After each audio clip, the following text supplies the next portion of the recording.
प्यारे बच्चों, आप सभी को नमस्कार। जैसा कि आप सभी जानते हैं कि हम महाकवि कालिदास की काव्य कला के अंतर्गत इससे पूर्व कालांश में छंद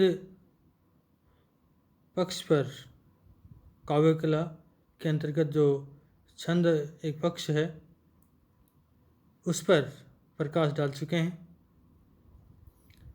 और आज इस कालांश में हम काव्य कला के अंतर्गत ही जो एक अलंकार जो एक महत्वपूर्ण पक्ष है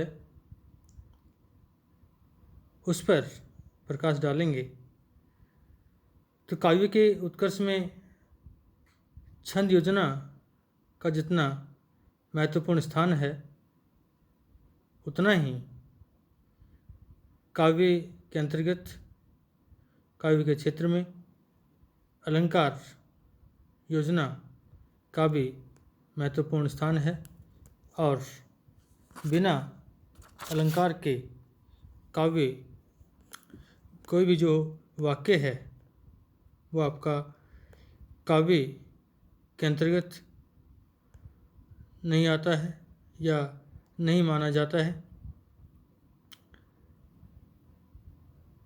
अलंकार के अर्थ और परिभाषा की जब हम बात करते हैं, अलंकार शब्द का सामान्य जो अर्थ है वह यह है कि वह वस्तु जो सुंदर बनाए या सुंदर बनाने का साधन हो। अलंकार शब्द का जो सामान्य अर्थ है वह यह है कि वह वस्तु जो सुंदर बनाए या सुंदर बनाने का साधन हो। साधारण बोलचाल में अलंकार आभूषण या गहने को कहते हैं। जैसे आभूषण धारण करने से नारी के शरीर की शोभा बढ़ती है, वैसे ही अलंकारों के प्रयोग से कविता की अर्थात काव्य की शोभा बढ़ती है। काव्य में अलंकारों के कार्य को लक्ष्य करके विभिन्न आचार्यों ने अलंकार का जो लक्षण किया है या इस प्रकार अलंकार का लक्षण बतलाया है कि कथन के असाधारण या चमत्कारपूर्ण प्रकारों को अलंकार कहते हैं। शब्द और अर्थ का वैचित्र्य आपका अलंकार है। काव्य की शोभा करने वाले धर्मों को अलंकार कहते हैं। काव्य की शोभा की वृद्धि करने वाले शब्दार्थ के जो अस्थिर धर्म हैं, काव्य की शोभा की वृद्धि करने वाले शब्द और अर्थ के जो अस्थिर धर्म हैं, उन अस्थिर धर्मों को अलंकार कहते हैं। तो इस तरह से विभिन्न विद्वानों ने जो है अलंकार का अर्थ या अलंकार का लक्षण बतलाया है। वास्तव में अलंकार काव्य में शोभा उत्पन्न कर के वर्तमान शोभा को ही बढ़ाते हैं। इसलिए आचार्य विश्वनाथ ने लिखा है कि अलंकार शब्द अर्थ स्वरूप काव्य के अस्थिर धर्म हैं और ये भावों एवं रसों का उत्कर्ष करते हुए वैसे ही काव्य की शोभा बढ़ाते हैं जैसे हार इत्यादि आभूषण नारी की सुंदरता में चार चांद लगाते हैं। काव्य की शोभा की बढ़ोतरी में अलंकार अनिवार्य रूप से सहायक नहीं है। अलंकारों के बिना भी कविता उत्तम कोटि की हो सकती है। आचार्य रामचंद्र शुक्ल ने अलंकारों को भावों के उत्कर्ष में सहायक मात्र मानते हुए कहा है कि भावों का उत्कर्ष दिखाने और वस्तुओं के रूप गुण क्रिया का अधिक तीव्रता से अनुभव कराने में सहायक होने वाली उक्ति अलंकार है। कि भावों का उत्कर्ष दिखाने और वस्तुओं के रूप गुण क्रिया का अधिक तीव्रता से अनुभव कराने में सहायक होने वाली उक्ति जो है अलंकार है। अलंकार शब्द की जहाँ तक हम व्युत्पत्ति की बात करते हैं तो अलंकार शब्द अलम उपपद पूर्वक, अलंकार शब्द अलम उपपद पूर्वक क्रि धातु से अण प्रत्यय का प्रयोग अथवा योग होने पर अलंकार शब्द व्युत्पन्न होता है। अर्थात अलंकार शब्द अलम उपपद पूर्वक क्रि धातु से अण प्रत्यय का योग होने पर व्युत्पन्न होता है। इसका जहाँ तक हम सामान्य भाव की बात करें, इसका सामान्य भाव है जैसे कि आपको बताया, आभूषण। काव्य या साहित्य के क्षेत्र में इसका क्या अर्थ है?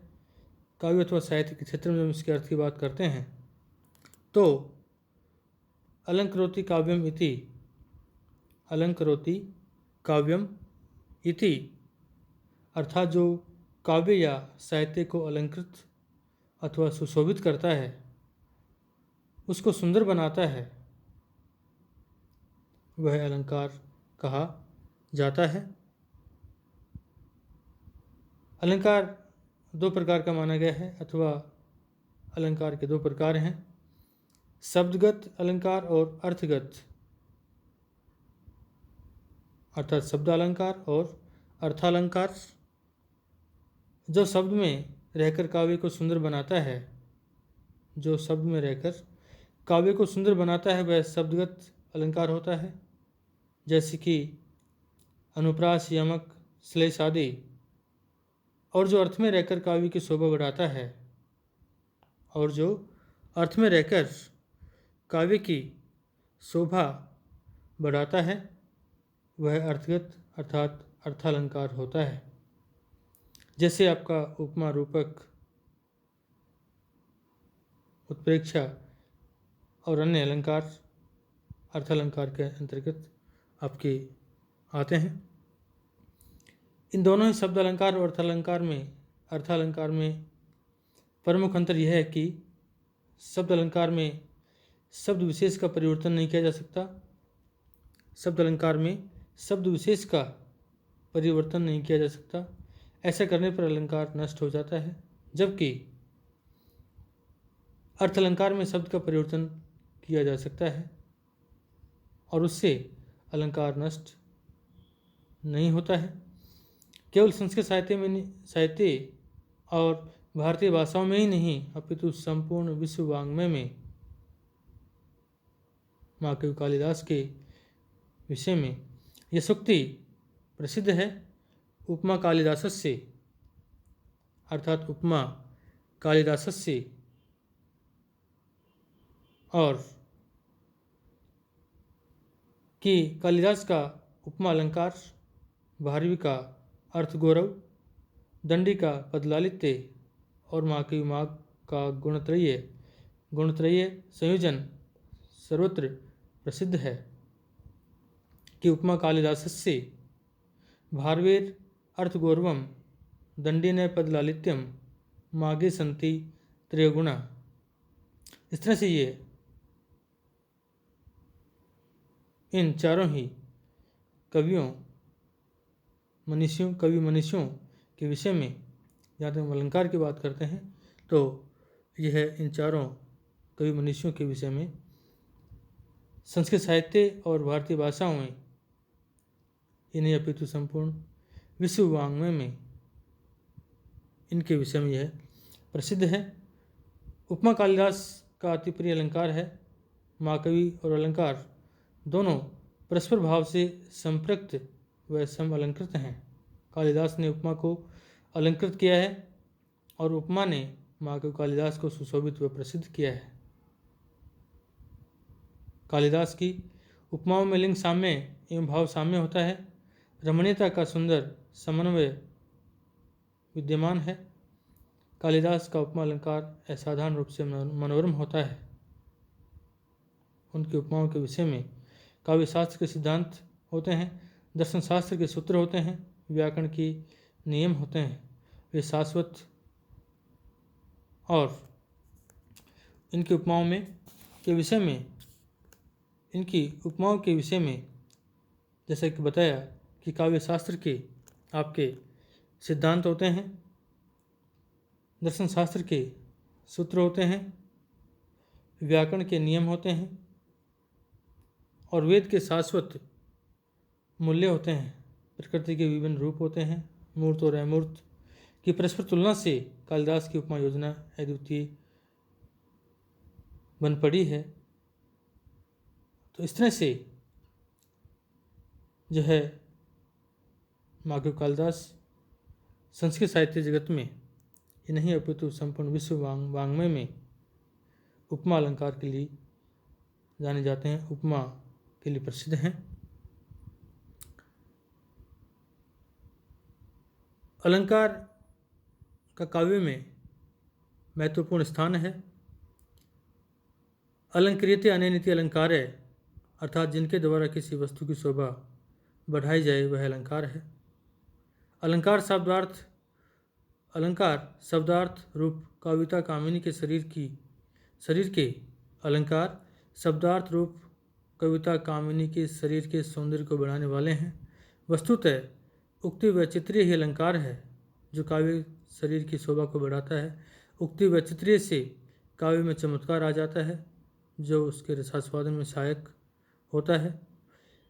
चंद्र आलोककार जयदेव का तो स्पष्ट मत है कि जो आचार्य अलंकार रहित शब्दार्थ को काव्य मानता है वह यह क्यों नहीं मानता कि अग्नि उष्णता रहित होती है।